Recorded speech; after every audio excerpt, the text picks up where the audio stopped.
Well, thank you all for attending this meeting of the Hertford Astronomy Group Astrophotography section. We have a special guest zooming in from the USA to tell us all about his personal journey in astrophotography. I became aware of Patrick Cosgrove and cosgrovescosmos.com when I started out myself at the end of 2020.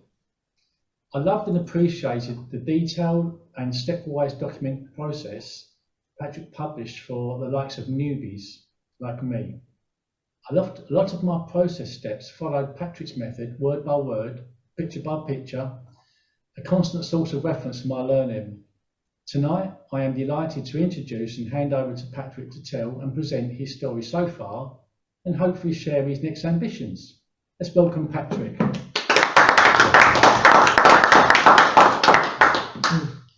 Well, thank you very much for inviting me. We originally were going to do this in December, and that happened when I was just closing on a house. So delaying that actually helped. Doing it today is kind of interesting. It closes a chapter because my old house just went on the market 30 minutes ago. And so with that behind me, I can actually now think about astrophotography again. It seems like I haven't been able to do that for a while. Between the weather and being absorbed in that process. So this might be my first bit of astrophotography time spent over the last couple of months, so I really welcome it.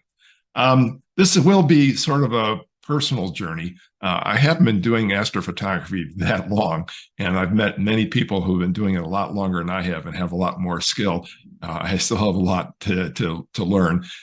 So the best thing I can do is just talk about my experience and what I did and what happened to me along the way, and hope that helps. So that's my goal here today, is just to tell you a little bit of my story. I took my first astrophoto on August 5th of 2019, and I took my last astrophoto on September 25th of last year. Hopefully not my very last, but the last one that I took. And between those two events, there's been an awful lot of learning that's happened on my part. And part of what I'd like to do today is to share what that experience has been like. One thing I do want to say is I am not an expert. I am still a novice. I'm still learning. And what I always tell people is I'm not going to tell you the right way or the best way to do something. All I can really do is talk about what I do and what seems to work for me. And your mileage may vary. So a little bit of background. My background is in image science and consumer imaging systems. I worked for Kodak for 32 years and ended up the last half of that working in Kodak research labs, working on advanced image understanding and image enhancement capabilities before Kodak went into the dustbin of history. So that was my background, but probably even more important is the fact that I've had a lifelong interest in astronomy. I was very involved in visual astronomy back in the 80s and 90s. And as you can see in the photos here, you can see my gold Dobsonian telescope, which was my main instrument back then. And I still have it and I still use it. And I spent a lot of time doing that. I was a very active member of ASRAS, which is the astronomy section of the Rochester Academy of Science, which is a local group of people who do astronomy. And then something changed.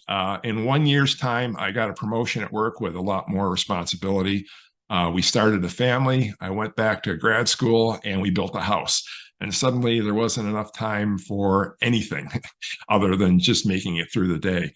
And so that caused sort of a 30-year hiatus in my activities in astronomy. But I always knew that I would go back to it. And I always thought that the key aspect that would drive that is when I had time. And I knew I would have time when I finally retired. And in 2019, I had left Kodak in 2012. I started doing consulting. I ended up working with a few small startups, and I was acting as a CTO for one startup for 5 years until it got acquired. And I thought, once it got acquired, it's a perfect time to consider retiring. So I retired, and within 30 days of retirement, I had my first rig and I was rolling.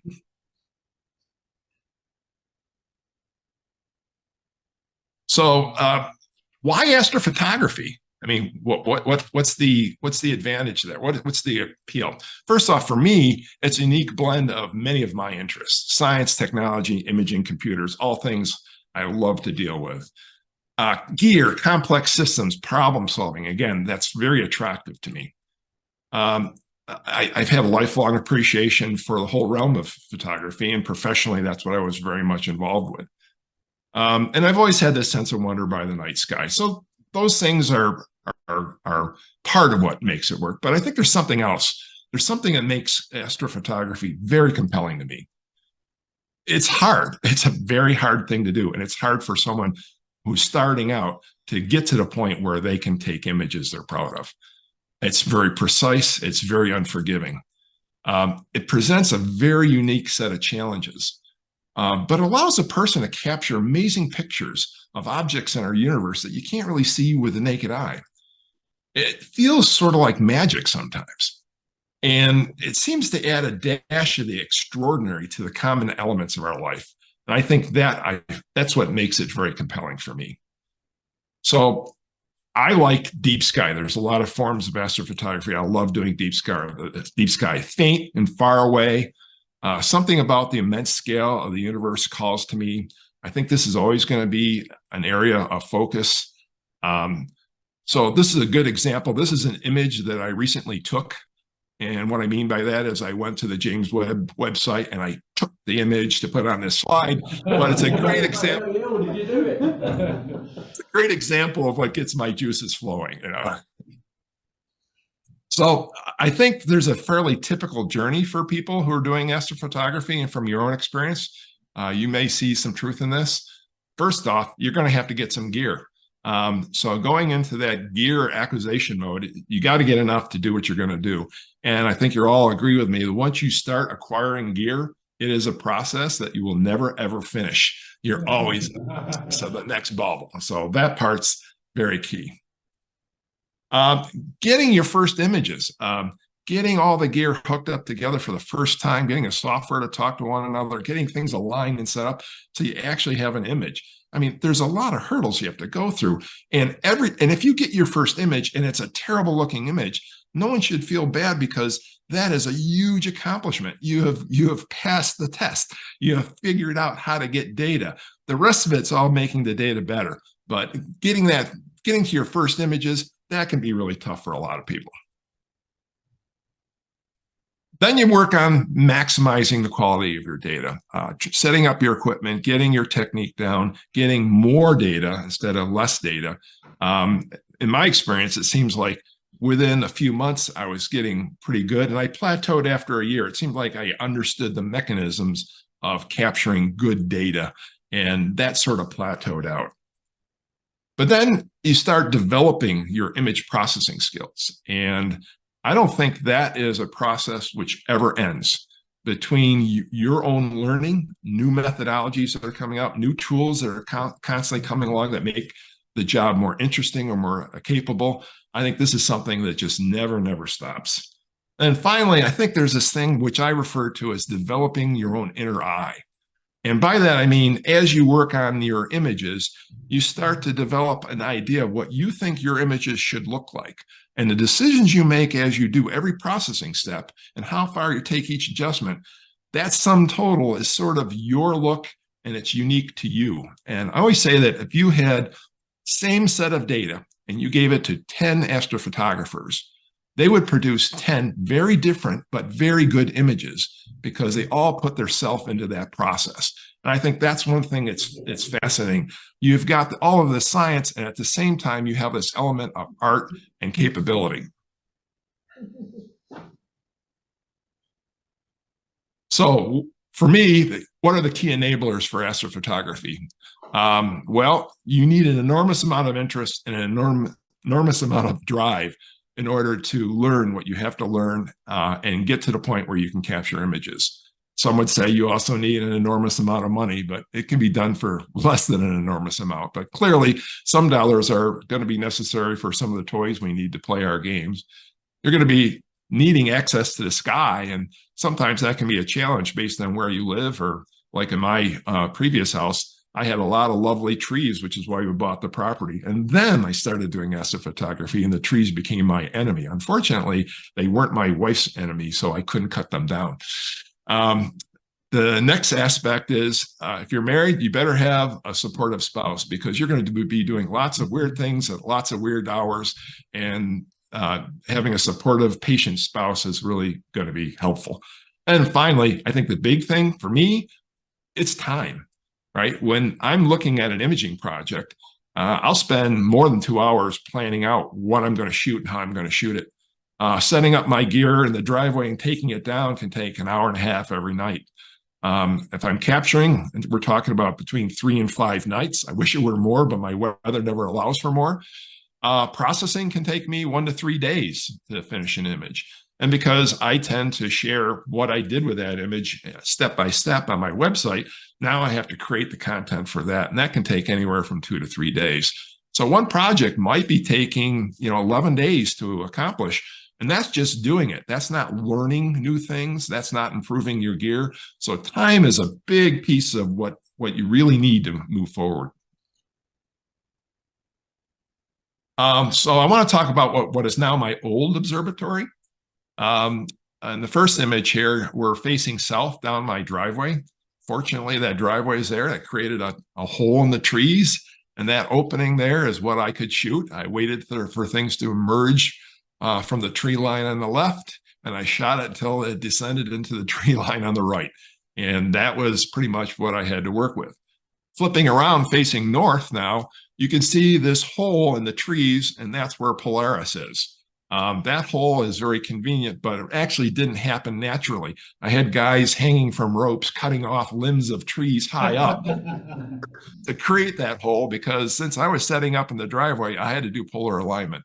And just full disclosure here, this is not an actual image of Polaris. It's just an incredible simulation. So I had to plan things out, and I used Stellarium to do that. I actually created a map of my tree line edges, put that in Stellarium, and with that, I could predict when something was going to emerge from the trees and when it was going to descend back into the trees.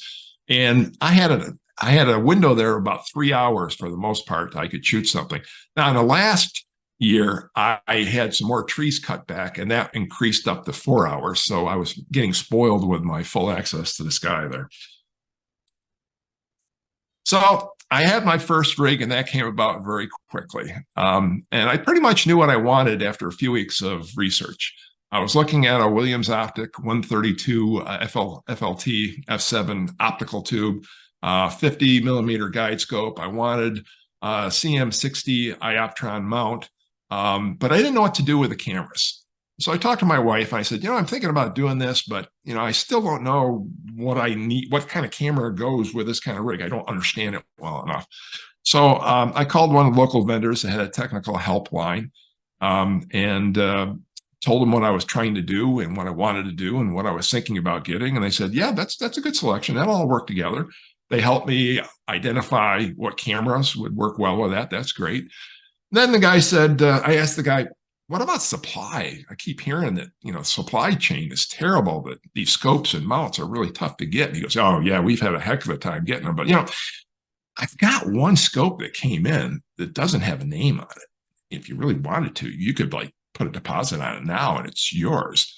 I go, well, what good's this scope without a mount? Those mounts, you can't get those. You say, you're right. I haven't had them for a quarter, but I got a big shipment coming in 2 weeks. And right now I've got one more mount that I have back orders, and you could sign up in 2 weeks. You could be really rolling and ready to go. I said, all I need to do is pull out my credit card. That turned out to be very easy to do. So I bought my gear. Then I had to explain to my very surprised wife what I had just done without talking to her. That was not very easy to do. And in fact, after some negotiation to make peace, I suggested that I could fill this financial hole in our budget by selling a bunch of my camera lenses. And she was happy with that. That turns out to be a key element, which we'll talk about here in a little bit. So keep that part in mind. So I had a lot to figure out. I had to figure out how to get things together. So I got the cameras on it during the daytime. I got a rough focus on some distant trees. During the first night, I did my first polar alignment using the borescope. I have bad knees, bad neck, and bad back. Kneeling in the driveway, looking up to this borescope was nothing short of torture. It was a terrible experience, but I did it. I did a two-star calibration on my mount. I won't use the go-to feature, and I pointed it at M8. I was using APT as the control software because I could get a free version, and it was simple to use. And I did my first set of subs, and I could see something come back. And that's actually what I saw. And I was thrilled because just in that picture, I saw more detail in M8 than I'd ever seen with big scopes that I looked through visually. So I was pretty excited about that. And I took this picture, I shared it with my family, and they really were not impressed. But it allowed me to take my very first image. So we have M8, 14 60-second subs. Focus was bad. The stars are not in focus. No guiding, because I didn't really understand what that was. No calibration frames, because I didn't understand what that was. Color? Where's my color? It was a one-shot color camera. Well, it turns out that you have to tell Deep Sky Stacker, what the filter pattern is before it can extract color, and I'd never done that. So I got a black and white image out. But you know what? It really didn't matter because I was completely hooked. The amount of detail that was there, the dust detail, I cannot tell you how thrilled I was. So I started shooting images, and you can see a group of some early images that I shot. These were stacked with Deep Sky Stacker. These were processed with Photoshop. All the blacks are clipped. All the highlights are clipped. There's no color in the stars. The color is somewhat random because I didn't know what I was doing. It didn't matter. Each image was a revelation to me, and it spurred me on to keep going. And I kept trying to learn the techniques that I needed to learn. I kept working at it, and finally I ended up getting this image. This was 1.3 hours, and it just seemed to have a lot of drama to me. And I guess it did because I shared it with my family. And my oldest son quickly texted back to me and said, "You took this?" And I go, yes, I did. It's kind of an insulting comment, but yes, I did take this, and I was quite proud of it. So I was starting to get images that I was beginning to like. This image turned out to be an important one for me. The reason it's important is because it was the first one that I felt confident enough to share with the local astronomy club that I was associated with. So they have a mailing list, and so I sent this image out.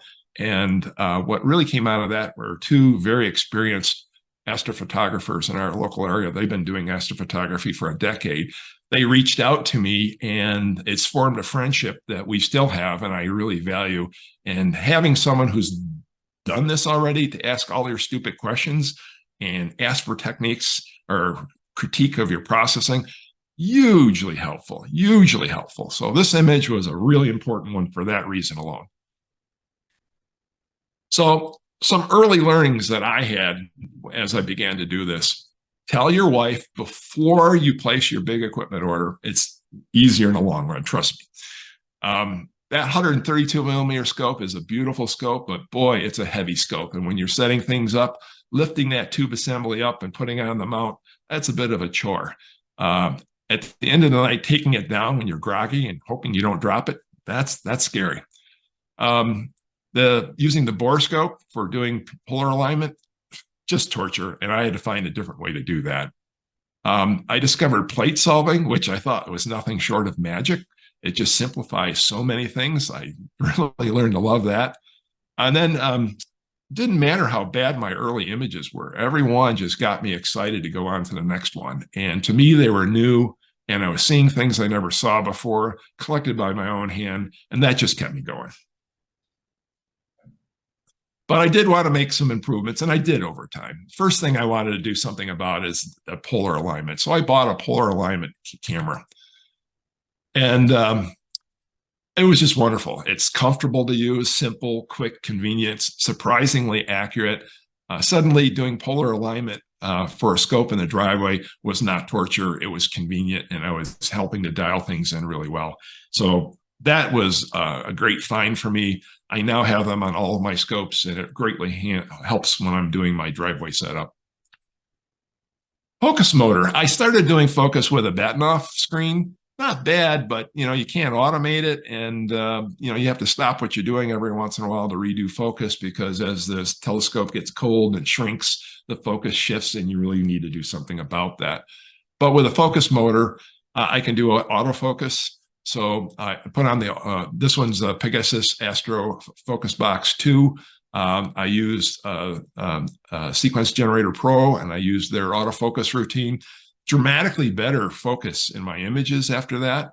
And the automation really helped when I started to lean into mono, where you're swapping filters, and your filters may or may not be consistent in or they may not be parafocal. And so it's really nice to have that. And that is something as soon as I discovered that went on in all of my rigs.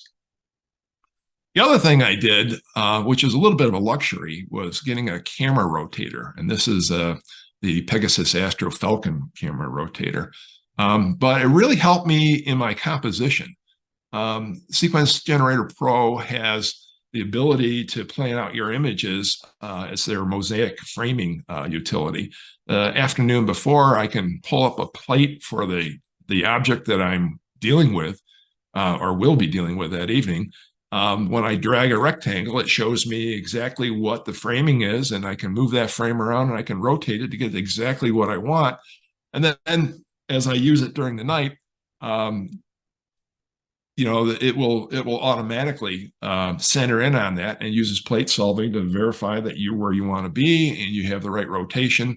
And so that really helps your composition, but also helps when you're shooting more than one target a night and you're going multiple nights. You need to be able to go back to a target and get the same rotation, and being able to dial that in to recreate what you're doing in one target and then changing it for what you're doing with a second target is really convenient. So I really enjoy my camera rotators, and I have put them on all of my gear right now. So with that first telescope, over time, things changed, and I sort of did a bunch of changes here a while back. I put on a Sharpstar 61 EDPH2 as a guide scope. It's kind of a pretty hefty guide scope, but I had this crazy idea that maybe I could swap the guide camera and the main camera and use that platform for a wide field situation. I haven't actually ever done that. That was the idea, but it does make for a really nice guide scope. I also put on a flattener and reducer, which brought the F ratio down from 7 down to 5.5.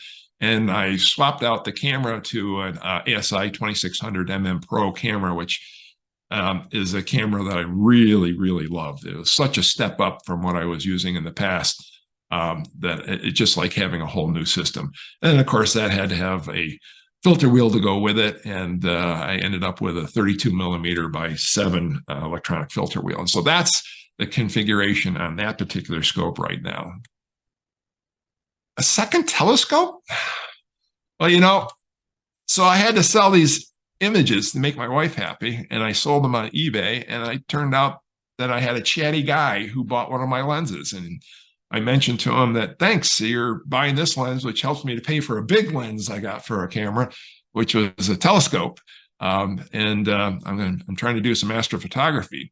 And he told me a story about how in 2003, he tried to get into astrophotography, bought all the gear, and was never successful in getting to his first image. He was very frustrated by that. But he said he had an astrophysics telescope, and he had a Lost Mandy mount and all that stuff. He bought all this great stuff, and it's just been sitting in boxes in his dining room. And he really needed to do something about that.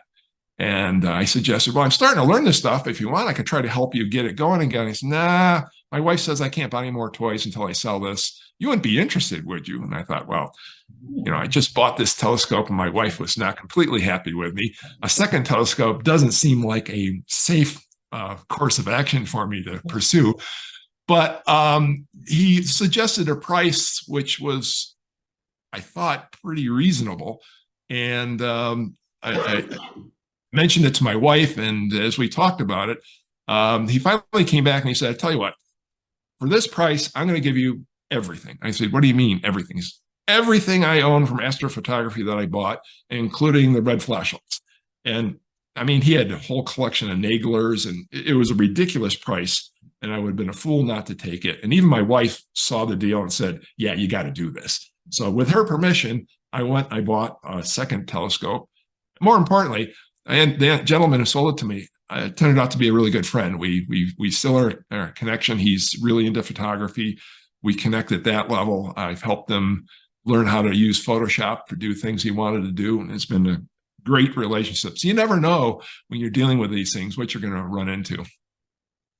Never had this kind of luck, but here's the second rig. It's an Astrophysics 130 millimeter Starfire f8 3.5, kind of a slow lens. It was originally sold as sort of a planetary and deep sky combination scope. There was a Teleview 76 millimeter on there, the Lost Mandy G11, Lost Mandy tripod. And I put it all together. It took me about a year before I got it ready for astrophotography.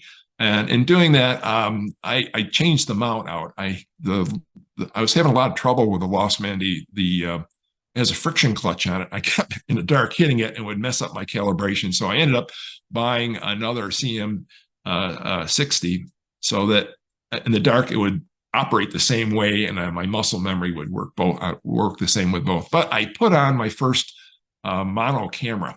Originally, I put on an ASI 1600 mm Pro. I recently upgraded to the 2600.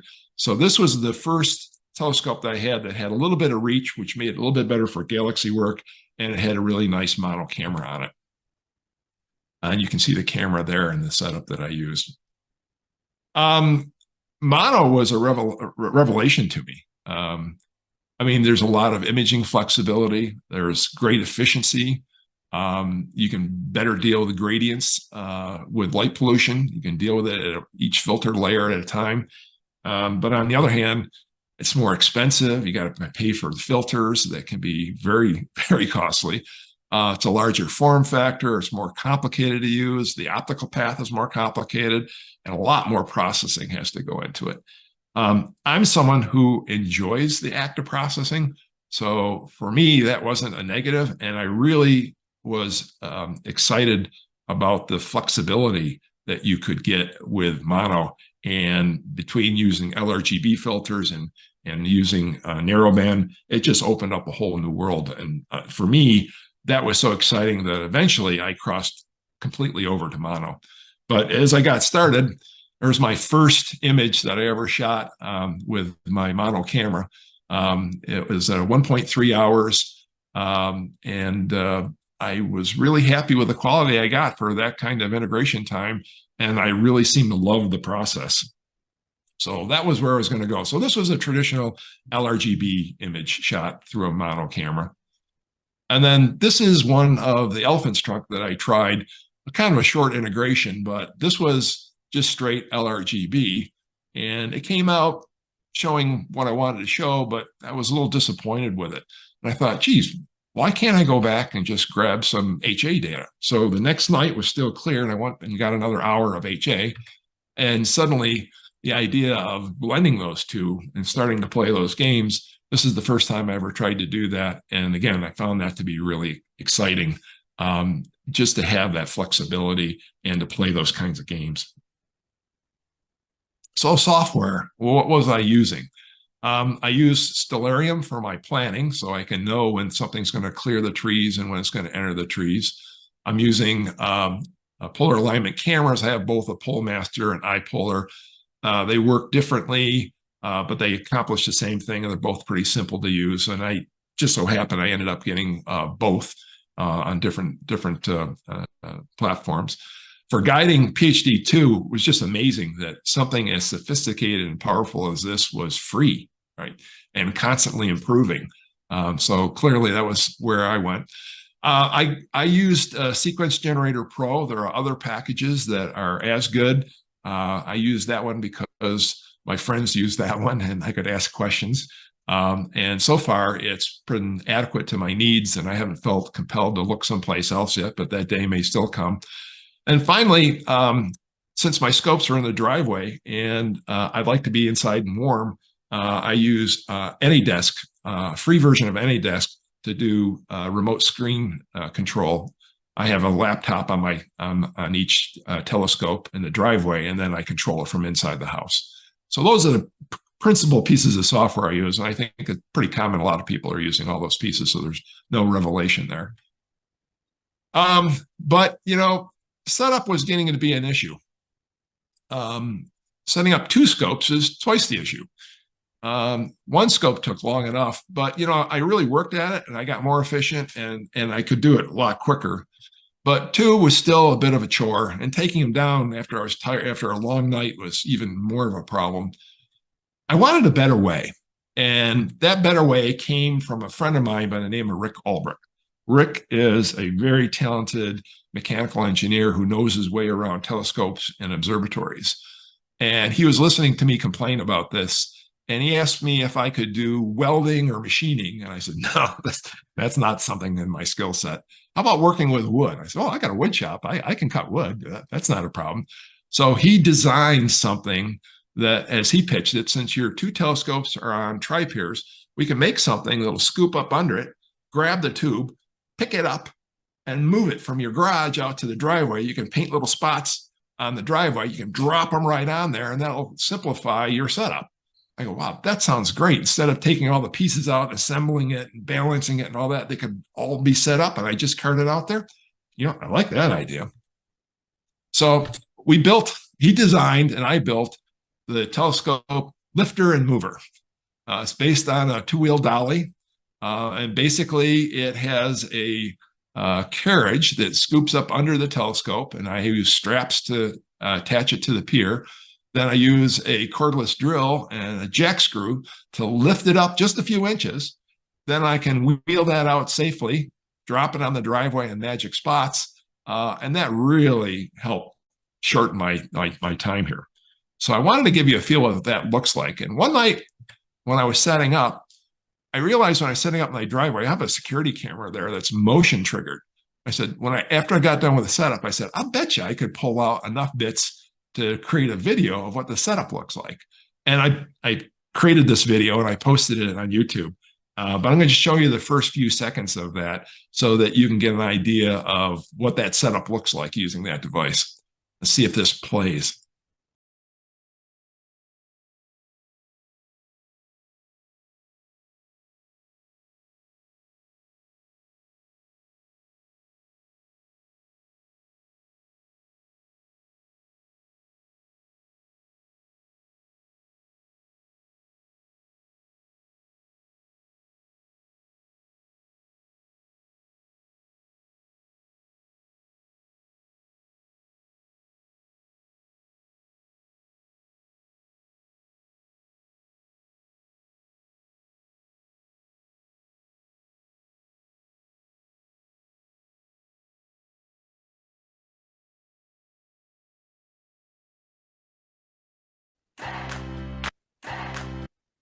So that gives you a little bit of a feeling what that looked like. It really made things so much simpler for me. And I especially appreciated it in the morning when I was groggy, being able to take it in. I just ended up storing them completely assembled the way I wanted to use them in my garage. And I put covers over them to keep dust and whatnot off. I had to pull the car out, pull those out, set it. It took me a very short period of time to get things set up in the light. And then once it got dark, I did the rest of the alignments and I was ready to go. So a third scope, I have 2. What do I need a third scope for? Well, it turns out my son and his wife live down in Durham, North Carolina, which is about a 12-hour drive from where we are now. And in January of 2021, they presented us with our first grandchild, a granddaughter. My wife informed me that I should plan on many more trips down to North Carolina, and that they would be long stays. And I said, well, as long as we schedule around the new moon, I think that'll be no problem. She says, forget that. We're going when we're going. And I said, well, what am I going to miss out my time on the sky? Well, you do what you got to do to deal with that. So I did what I had to do. I decided to put together a portable scope. And what I ended up doing is getting an ASCAR FRA 400 a quadruplet astrograph, and I put it on a CM26, which at the time seemed to be the lightest, most portable weight I could find, or mount that I could find that allowed me to create something that was wide field and I could move around. You can see the configuration here in a little bit better detail, and you can see some of the specs going into it. I had this all broken down so I could travel with it, and it worked out pretty nice. I ended up using it at home a lot more on travel just because all my other scopes were longer focal length, and having that wide field was really nice, especially during the summer when there's such majestic areas of the sky that really want a little bit of extra room. And so this ended up being my third telescope. And one of my early images from it was the North American Nebula. This one turned out to be about just shy of 10 hours of integration. This was published in the October 2022 issue of Sky and Telescope as a 2-page spread, which was kind of an interesting experience. I had things published in Sky and Telescope before, but I never know when that's going to happen because it just shows up in the magazine. Astronomy magazine usually sends me a note with a $25 check, and most of the others usually contact me and let me know they're going to use one of my images, but Sky and Telescope doesn't do that. And so it was quite an experience to be flipping through Sky and Telescope, and suddenly there's this 2-page spread, and this image looked awfully familiar. And so that was kind of a bit of a thrill. But it allowed me to start getting wider pieces of the sky that I could begin to play with. Now, recently I did make a change to that. I moved over to the ZWO AM5 mount. The CEM26 was starting to get some slop in it, and I was having some guiding issues with it. So I was looking for something that would be a little bit more robust. I've been investigating the strain wave technology that some of the new mounts are using. It was small, it was light, it was relatively insensitive to balancing issues. And when I got it, I was kind of blown away by the drive performance.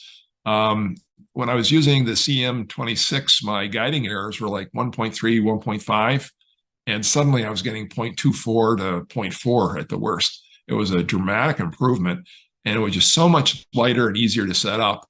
I've been delighted with the mount. So that's the state this current platform is in.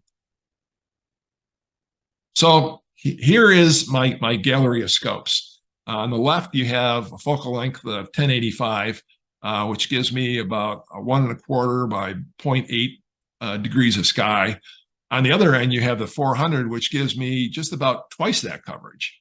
And with the recent changes I made on the Williams optics in the middle, I'm right in the middle of those two. So now I sort of have something from wide to not wide and something in between. And so as I'm looking for, preparing for clear nights, I start picking targets and matching them to the telescope that I think they do best with. And so this has been a really nice arrangement for me. I'm finding that telescopes are kind of like Hot Wheel cars or Legos, adult Legos, that you keep building and adding things onto it. You keep customizing it. I don't think any mount seems to sit more than 3 months before some new thing has to go on, and I play with it a bit more. And so there's another creative outlet. I don't know if these scopes are some kind of mechanical sculpture or what, but I enjoy that aspect of the hobby as well.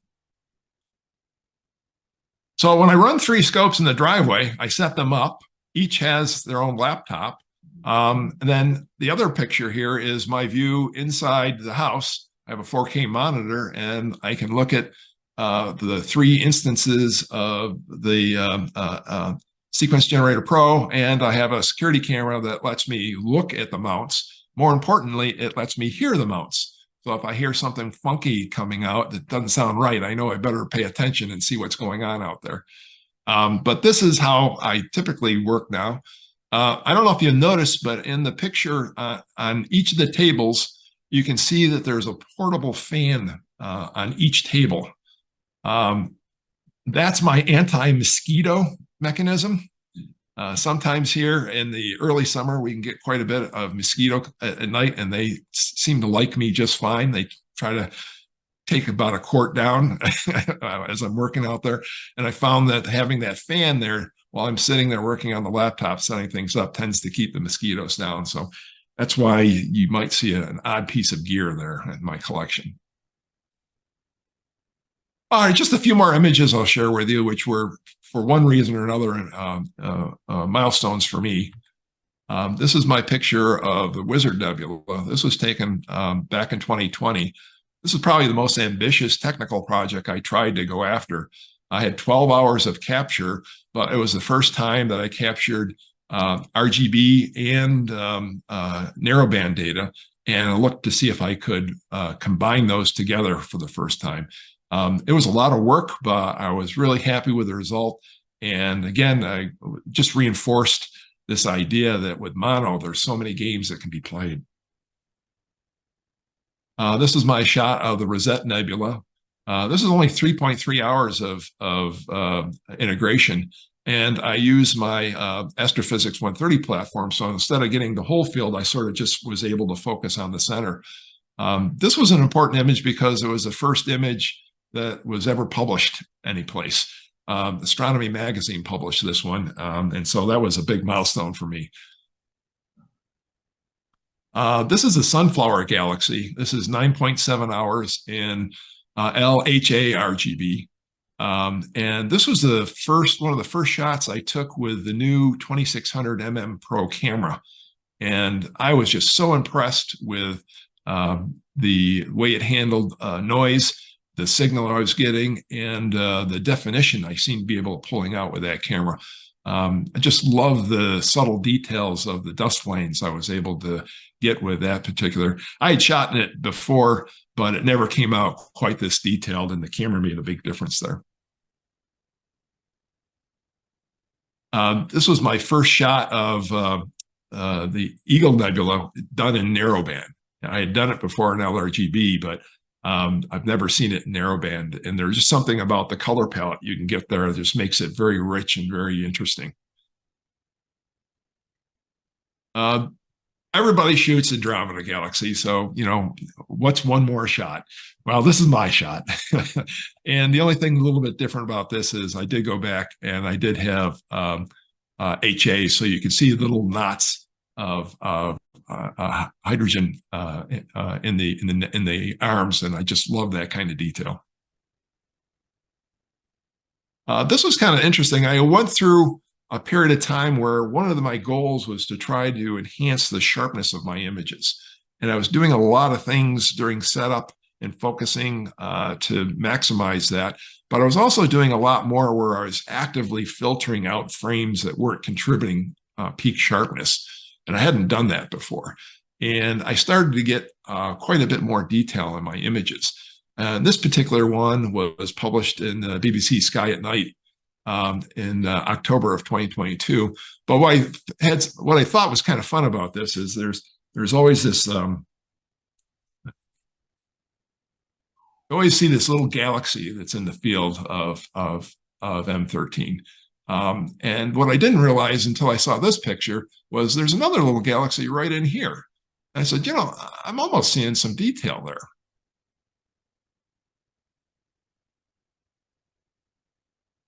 So I zoomed in on him, and son of a gun, you can see the core and the color of the core. You can see some structure in the arms. And even on that little galaxy, there's a hint of a core in there, and there's a hint of spiral arms in there. So one of the things I'm finding as I do this, I often go after one target, I capture it, I'm happy with it. And then I end up exploring what else is in the field and what can I see of it and what can I learn from that. And so it seems like every image that I get, there's a secondary exploration that I end up doing, which is something I enjoy, and it just adds to the reason this is so compelling. This is my Crescent Nebula. This was 11 hours and 5 minutes in HOO. My goal for this image was, you know, the oxygen shell around it is often tough to get. And I wanted to see if I could get as much detail on that as possible. So I really emphasized my processing on trying to pull out those subtle details. And when I did that, towards the bottom of it, you can start to see these strange convection cells that seem to be forming in that I hadn't noticed before. So this is one of those images where it was just fun to see what you can pull out in the detail. And this was Messier 57. I had seen some professional images that showed the outer gas shells. And of course, I'd never seen them in any of my images. So I decided to see if I could get an image in here where I could try to capture that. So I ended up getting 14.7 hours of integration. And a lot of that was in HA because I assume the gas shell will be primarily seen in that. And I did a lot of fairly sophisticated processing, at least for me, that brought out that subtle detail and was able to fold it in. And it's kind of interesting because M57 is so well known, you don't often see it with that gas shell in there. It looks kind of like a rose to me.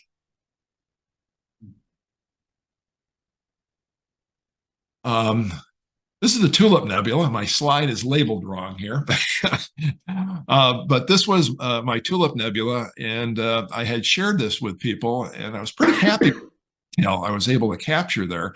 And someone came back and said, "Wow, great job! You caught the shock wave beautifully." He goes, "Yes, I did." And I said, "What shock wave? What are they talking about?" I had no idea what they were talking about. But it turns out that Cygnus X1, the first black hole ever confirmed, was in the field, and the shock wave that was from that object could be seen in the image. And there was a second case where I shot something, and then there were interesting things to be found and explored as you were playing with the image. Dumbbell Nebula is one that I shot 2 years ago, and then I reprocessed this year. And what I wanted to do there is to see if I could get any detail on the outer shells from it. And I was able to pull out quite a bit of detail with that. And in fact, I guess this was an interesting version of the image because this is the first image I ever shot where I had a hat trick, and that it was published in Astronomy Magazine in May of 2022, Sky and Telescope in September of 23, BBC Sky at Night in August of 23, Amateur Astronomy Magazine in April of 23. And for me, the first time ever, I broke into the NASA Picture of the Day. I've been wanting to do that for a long time, and nothing was ever came close.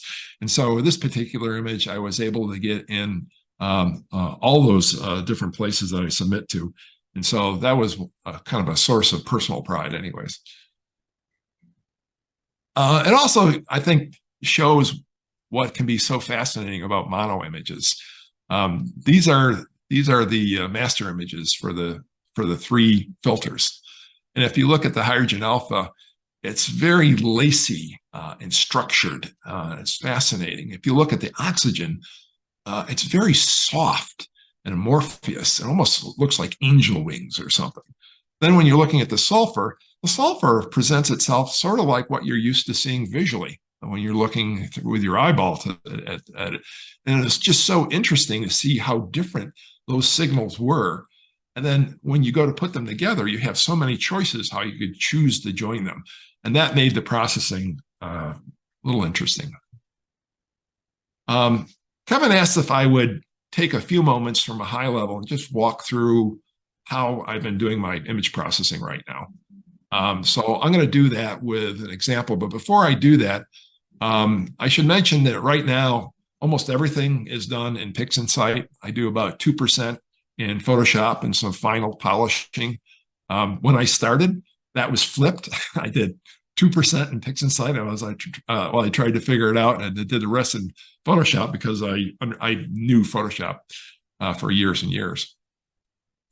There are some new tools that have come out that really change how I process my images. Deconvolution took me a long time with the traditional method to get benefit from consistently, but it took an awful lot of work, and sometimes the benefit wasn't all that great. But now RC Astro has the blur exterminator, And it's an amazing tool that does an amazing job. And it's simple to use, and I think it's available to just about anyone who wants it. It is a premium, but it offers so much capability that it definitely changed my workflows, and I definitely use that in all my images now. Noise reduction, a big part of what we deal with is noise. And the traditional methods, there are half a dozen tools you use at different places in your image processing in different ways. And again, that was difficult for people to learn. But again, the RC Astro noise exterminator I found to work in a very graceful way. And I could get exactly the look I was trying to get. I typically don't try to remove all the noise. I like to leave some noise in to have it look more natural. But I found it to be very intuitive, and it changed my way that I process my images. And finally, star removal. I kept trying to do starless processing, and I started when StarNet first came out, and I did a little with StarNet 2.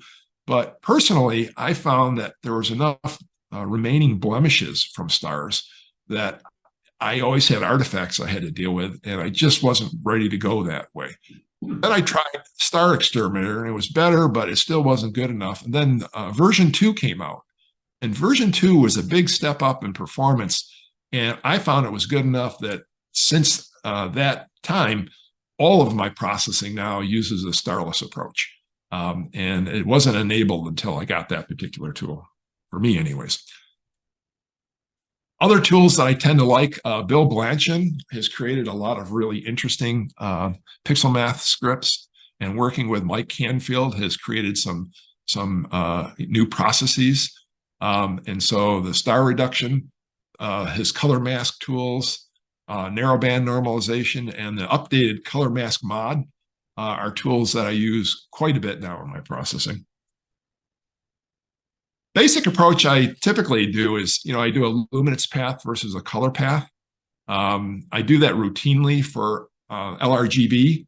When I was doing narrowband, I used to create a synthetic luminance image, then use the same approach. But lately, I have been turned off by doing that. I'm finding that sometimes that suppresses detail that I don't want to suppress in the fainter signals you find in O3 and S2. And so I sort of backed off from that.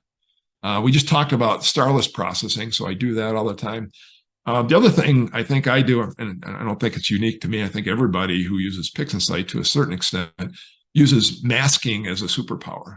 The ability to selectively process regions of an image is something that really allows you a great deal of flexibility in your processing. Here's my preferred narrowband workflow. I like to capture narrowband data and some RGB data so I can get RGB stars. I create my color versions, and I run Blur Exterminator in linear domain on both.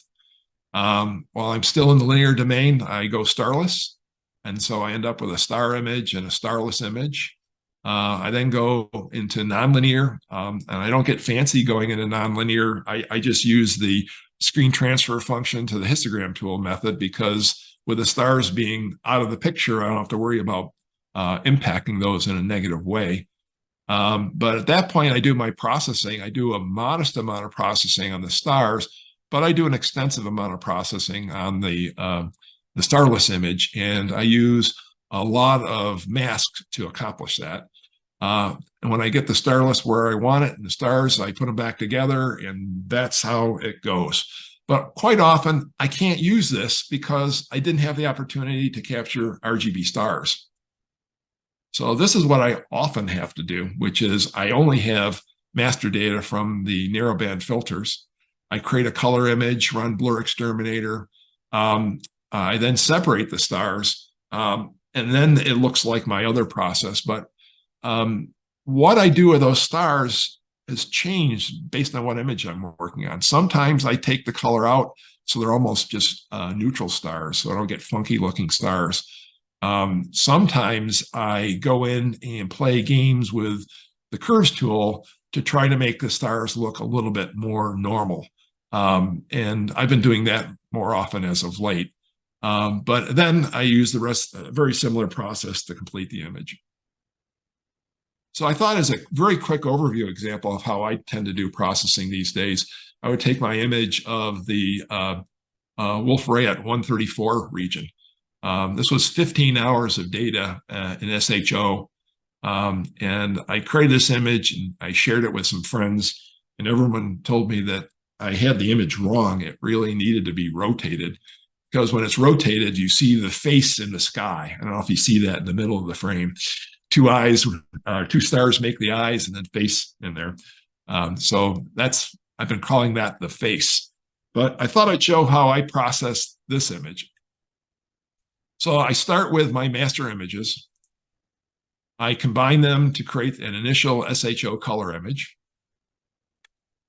Then I prepare to run Blur Exterminator. And what I do is I use the PFS image script. I run it on the image, and that gives me a measure of the size of the stars that I'm dealing with. And once I know that, I do Blur Exterminator so that the stellar adjustments are done automatically, but I don't do an automatic adjustment on my non-stellar aspects of the image. In that case, I plug in the number I measured for the star, and I use that and experiment with the parameters there to get the maximum sharpness restoration for the nebula that's in there. And I tend to run correction first, so that I can get any rounding of the stars at the edge of the field corrected before I do that. So this is what it looks like before I run BXT, and here's what it looks like afterwards. And I'm not sure with zoom and the projection how much of the finer detail you're able to see in the projection, but hopefully you'll see some. At that point, I usually use the noise exterminator at a pretty low setting, and I just sort of knock the fizz off the linear image. At that point, I go starless, and I'll end up with my my starless image and my stars image. In this particular one, I use the curves tool, and since the stars are on the upper registers there, I played around with the color curves and then did a little tweaking with the color saturation tool to try to normalize the color so they weren't quite as funky as you can get when you're doing this. That's what the star images look like after that. And then for linear processing, at this point, I do the narrowband normalization. That's not what a lot of people do. A lot of people are doing it on the whole image before they go starless, before they even do BXT. Sometimes I do that. Often I do it this way, because now I want to worry about just what's happening with the nebula and what color rendition I'm going to go after. So typically I'll do the narrowband normalization. Most of the time that tool works great.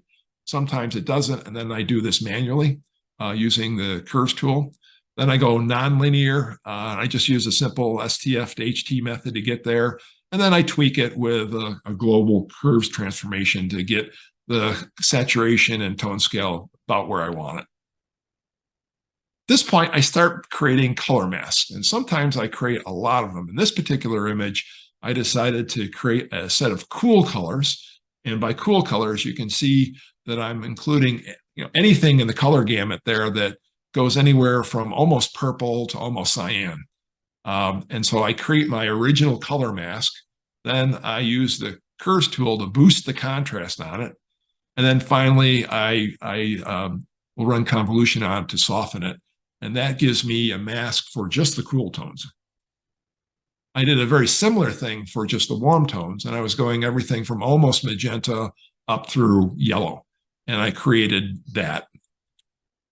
So now that I have that, what am I doing with it, right? Well, it's pretty standard, I think, to go in, apply the mask, and then do curves transformation, where you can change the color curves to maximize the color you're dealing with.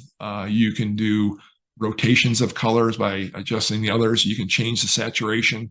You can even change the neutral presentation in there. So I think that's pretty common.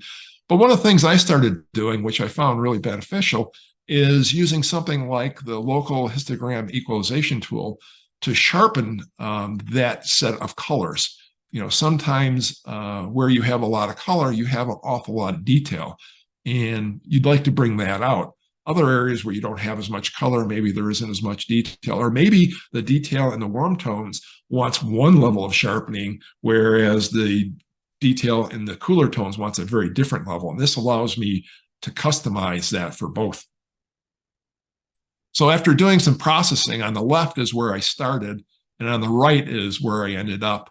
And it's not a huge difference. And again, I don't know how much of this you can see on your projection there, but it allows me to get the colors where I want them. And I try to be fairly subtle about it. And then I also try to get the detail boosted in those areas where I think it needs it based on the color band we're dealing with. In this particular image, in the center, there's actually a ring nebula. And you can't see it very well. Let me go back here.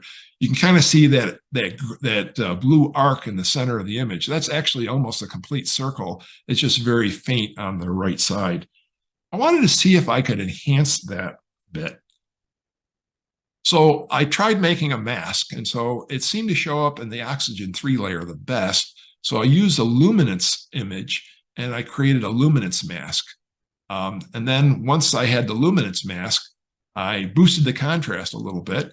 And so now I can see the ring a little bit more, but I have all that background, and I wanted to get rid of the background. So how do I get rid of the background?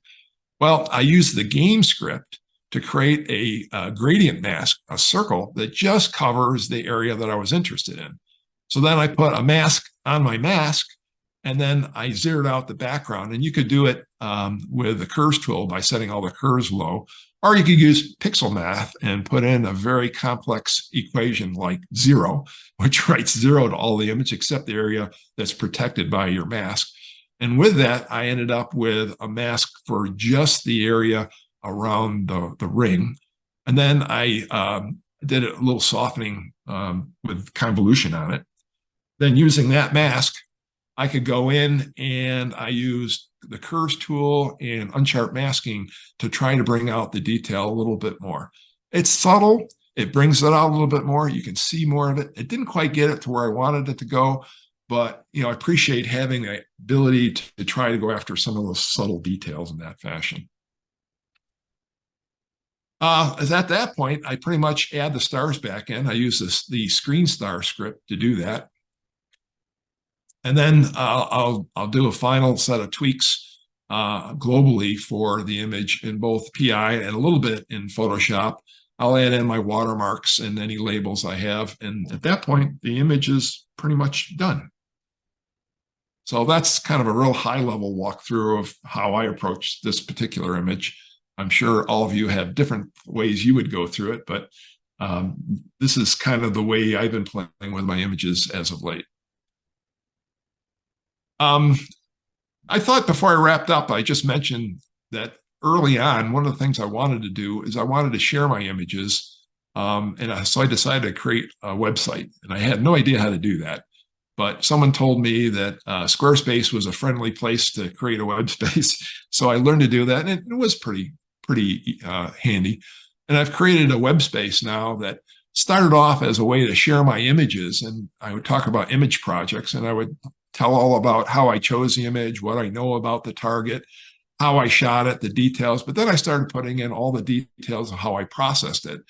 I figured if nothing else, it's a good set of notes for me if I want to remember what I did in a particular image to solve a problem. But I was hoping other people might see it and get some ideas on how they might do their processing.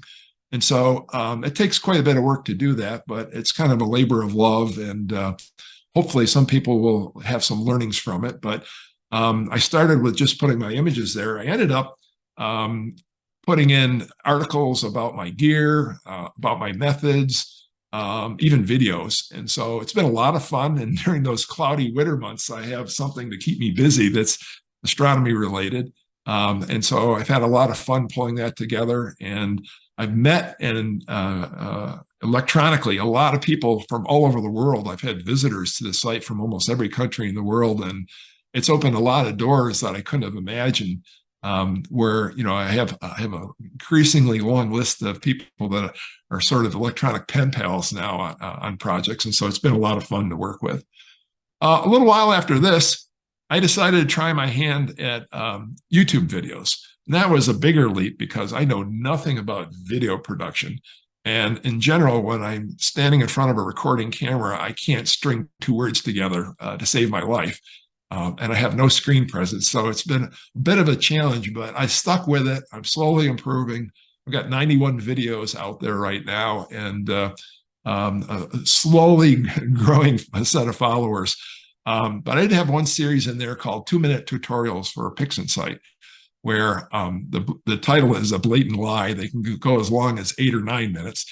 But I try to take one simple concept and try to demonstrate that in bite-sized pieces, if you will. And I've gotten some pretty good response from that. The future is something that starts almost literally today. Now that our old house is on the market, I can start putting my attention to why we moved in the first place. And that was to build an observatory. For some reason, this image seems higher in contrast than it should, but this is a view standing where the new observatory is going to go. There isn't a lack of trees. There's still some trees there, but I have a much bigger open part of the sky where I need to have it. And some of the trees that are there, they're in the way. It's on property I own, and I can still take those out.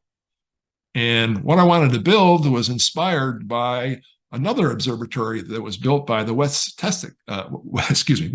Texas Observatory Group, where they took a roll-off observatory and put 4 piers in it. And that sounded like exactly what I was interested in doing, something along these lines. So I came up with a design that looks like this. There's 4 piers in a roll-off roof observatory. It's going to be 16 foot wide by 20 foot long. There'll be a desk and a counter workshop area in the back. I've got the plans for it now. I've drawn up by an architect and stamped. And I've got a couple of builders I'm talking to who are interested in taking on a project like this. And I think they're capable of executing on that. So that's kind of my future in the near term. Hopefully a year from now, I'll have a much more convenient way of doing my astrophotography. So where am I today? I have my 3 telescope platforms. I've completed 131 imaging projects. I have about 704 hours of integration, which for Western New York is quite an accomplishment. I've lost an awful lot of sleep. I have a website and YouTube channel that keeps me busy during cloudy times, and I have plans for a future observatory. And frankly, I'm having a blast. I mean, I have not been bored for 1 second since I retired. I have been doing this full blast and having a great time. And I think one of the things that makes it fun is the broad astronomy community is a really interesting group of people to interact with. And I enjoy that as well. So with that, I thank you for your patience to listen. Once I get started talking about astrophotography, it's hard to shut me up. So I appreciate the patience there. Well,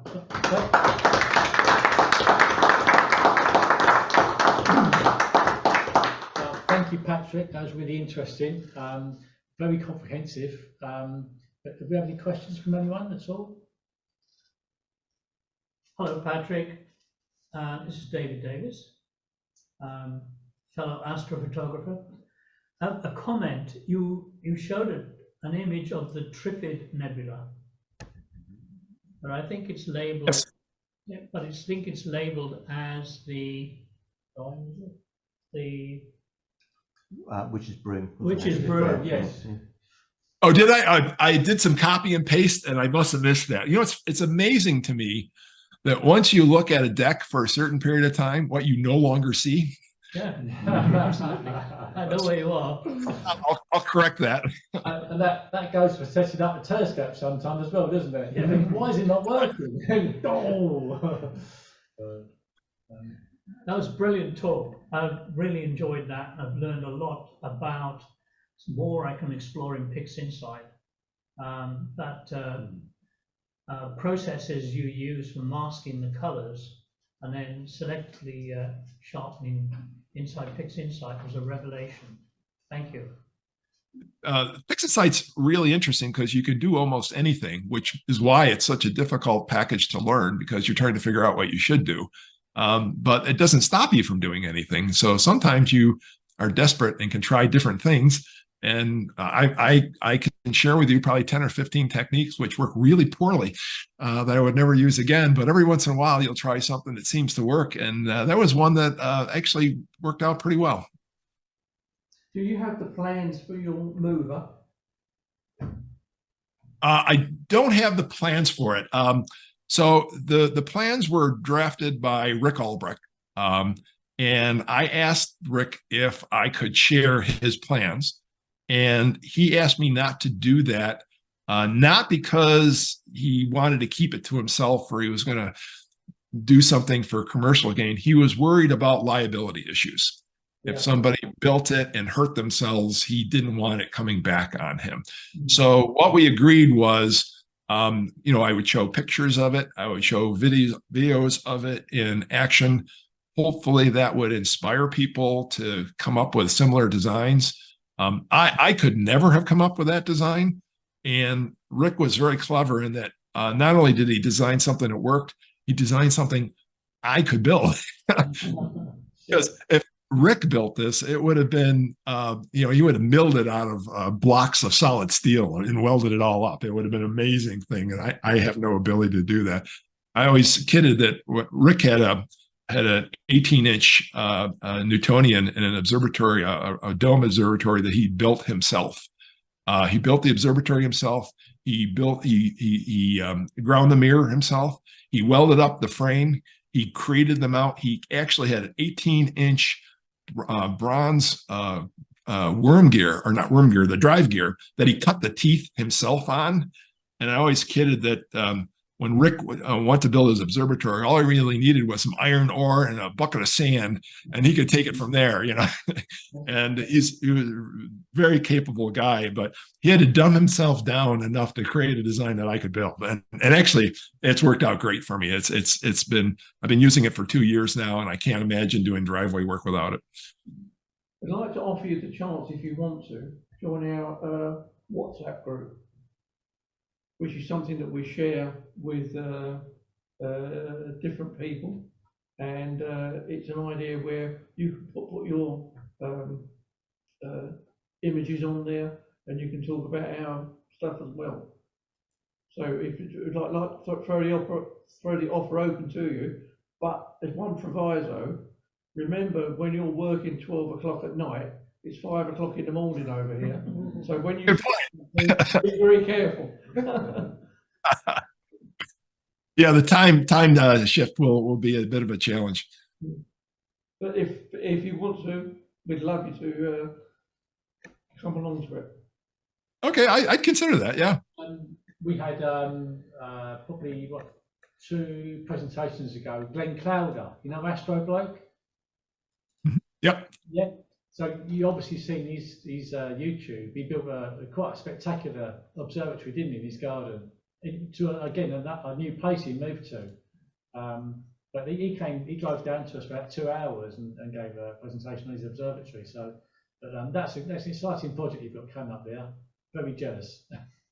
Yeah, that's one of the things I'm anticipating doing as I build the observatory. I kind of like to do the same treatment that I do with my imaging projects, right? I'd like to kind of show it step by step and what problems I'm running into and how I decided to solve them, and so on and so forth. The contractor will build the basic structure, but I'm ordering and designing all the track system, and I'll be handling the automation systems and stuff like that. And so those are problems yet to be solved. And I figured as I sort that out, I can sort of tell that story as well for other people who are considering what they want to do as they consider their own observatory. Especially the rain sensor. Brilliant. Okay, is there any other questions, anyone? A thought for you, Patrick. I was very interested by what you were doing with your narrowband stars to add colour, and I wondered, what I do is I shoot an RGB image just for the stars. Yep, that's my preferred way. So I'll shoot an RGB image, I'll calibrate it with SPCC, rip the stars out, keep those separate, throw the RGB away, and then incorporate that into the narrowband image. Yep, that is definitely my preferred way. And typically what I would do is, because I'm greedy and I'm trying to get the main image, I would try to get most of my narrowband stuff shot. And then the last night, I would come back in and I would shoot some shorter exposures just to get the RGB stars, right? And what often happens is I don't get that last night because the weather changed. And what I really need to be doing is doing that on the first night so that I have that. And what you just said is exactly in my mind, the ideal way of processing it. You have two images, you're processing, you're color calibrating them, and then you just extract the stars and then fold them together. And I think with the way that Star Exterminator allows you to extract the stars with the blending method, and then the way they can come back together, it's seamless. It really looks very nice, and that's the best way. But there are enough times that I've been stuck without those RGB stars that I had to figure out something. And I remember one point I just got rid of all the color and put black and white stars in, and nobody seemed to notice except for one person who was insulted that I put neutral stars in. I got a very strongly worded note that I was doing it wrong. So I started playing around with, well, can I make the stars look more natural if this is all I have to work with? And you can make them better. They never look perfect, but you can make them look a little bit better. Okay, and I think Patrick, I think you'd agree. PixInsight over the last year, there's so many new automated scripts and tools and way to ease the process in terms of time and approach. It's really it's a lot simpler to use than when I was using it 3 years ago. Do you agree with that? Yes, absolutely. I mean, so I had a 32-year career at Kodak, where I was running the research labs on imaging for consumer. So I have quite a bit of image processing expertise and image science expertise. And I thought all of that would make it very easy for me to adapt to, astrophotography. And I found that was not the case, because in consumer photography, you have plenty of signal, right? You're taking pictures of people and sunshine, and even images that are underexposed have plenty of signal, and the things that you can do there, you couldn't do, when you look at an astrophoto. I mean, you look at an astrophoto, and it's kind of funny. The stars have plenty of exposure, but the nebulae are just a few counts above the noise level, right? The noise floor, and it's all teasing that signal out, and it's all the things that I thought I knew about processing images, I almost had to throw out and go back to fundamentals and basics. And so now I know Photoshop, and I'm trying to learn PixInsight, and there's so much to learn, and it's not friendly to learn. And so then you want to say, I'll go to a YouTube video and learn it. And here's a 19-part series on how to use PixInsight, right? It's like, I don't have that kind of time to invest. And, that just seems like it's painful to learn, right? And so I think that as we get these tools that are more powerful, I think the other thing that's nice in some of these tools, especially like some of Bill Blanchand's stuff, I thought the math that he was doing in the scripts was quite impressive.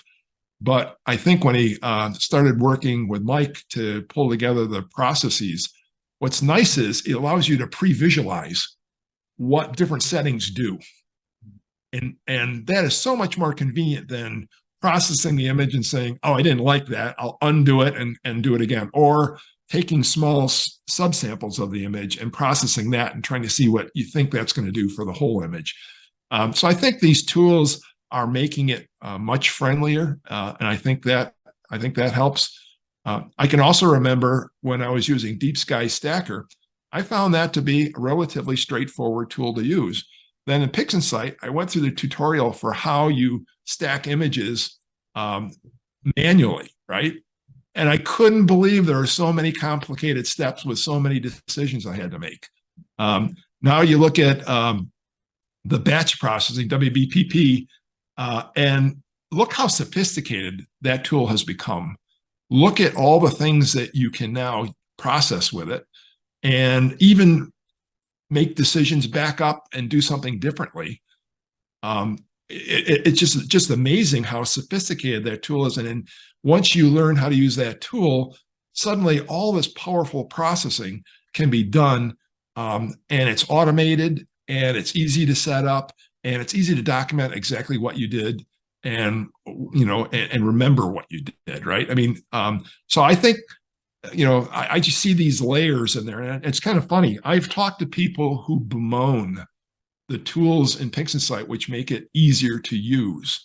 The idea that if you learned how to use PixInsight and you could do all this fancy processing, somehow that set you above all these new people who haven't put in that time, right?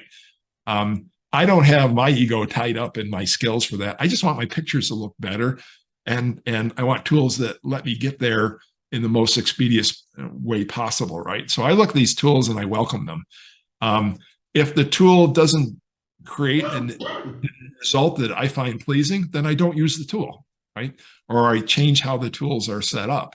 But if the tool seems to take the image where I want it to go, then I'm happy to use that tool. And if it made it easier, I'm not going to complain about that. That's great.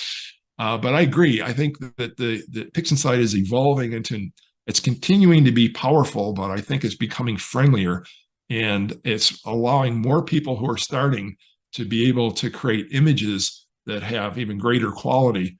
It just takes those barriers down a little bit. And we have enough of those already. We don't need more. Have you tried AstroPixel Processor? I have not, but I've been intrigued enough a few times to think about experimenting with it, because I've heard of a lot of people who have raved about their experience with it, and I'd like to understand it better, if nothing else. So that's something, there's a few things on my list of things I'd like to play with someday, and that's one of them.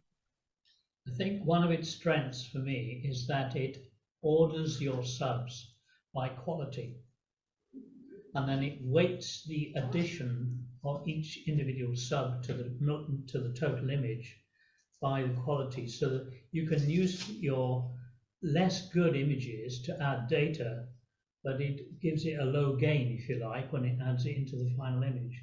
So it takes a lot of the work out of triaging your images, throw away the rubbish certainly, but the marginal stuff with APP, you could use it.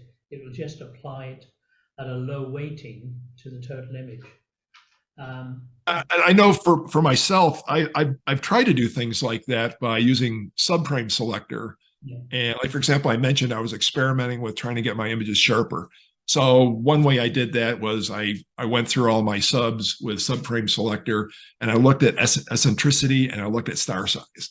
And those subs that either had eccentricity that was beyond some point, or where the star size was bloated because a cloud came through, those are the frames that I just eliminated, right? So I just clipped those out. I noticed in WBPP, now you can do something akin to that by using various noise measures and they'll weight the contribution based on the signal and noise for a particular image. But I'd like to have the ability to sort of define what quality is when I'm doing that, because there's sometimes, like when I'm doing galaxy work, I'm looking for detail, right? Other times when I'm doing nebulae work, I'm looking for signal boosts, very faint signals, right? So sometimes I have different goals, and I'd almost like to be able to specify what is the measure of quality that I'm trying to go after in this particular image, so that I can kind of stack the deck with what I'm trying to achieve.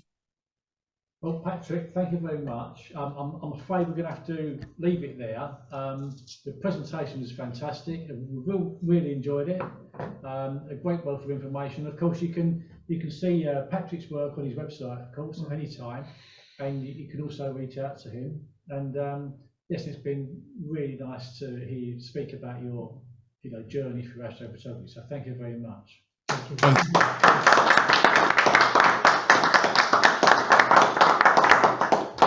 Thank you guys for the opportunity to speak with you, and I love having these conversations, it's great that we were finally able to do that after we had some trouble back in December. I'm glad this all came together. Well, Patrick, I mean, maybe when your observatory is finished, you can come back again and tell us all about it. I'd be happy to do that.